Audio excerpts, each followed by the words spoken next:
একটা কথা কি, খালি মাইয়া সুখ খুঁজেন না, দেখা আপনার কাছে যে বিয়া দিল মাইয়া সুখের বেটা আপনাকে ভুল ধারণা। দেখে যে সুখ কিরণ দেয় না, আমি ওরে ভালোবাসতাম, তুই আমারে ভালোবাসতাম। আপনারা যদি দিয়ে দিতেন, আমি কইছি আমি প্রতিষ্ঠিত হইলে আমি আপনার মেয়ের বিয়া করবো। আপনারা কথাটা বুঝেন নাই, আপনারা আপনার মেয়েটারে সরাই দিলেন, আমার থেকে সরাই দিলেন। আমি আর কোনো ক্ষতি করিনি, আমি চাইলে এখনো পারি আর ক্ষতি করতে, আমি করতেছি না, কারণ আমি ওরে ভালোবাসি।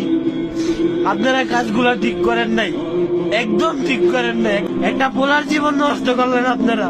ও বিপক্ষী আনা সে আকাশ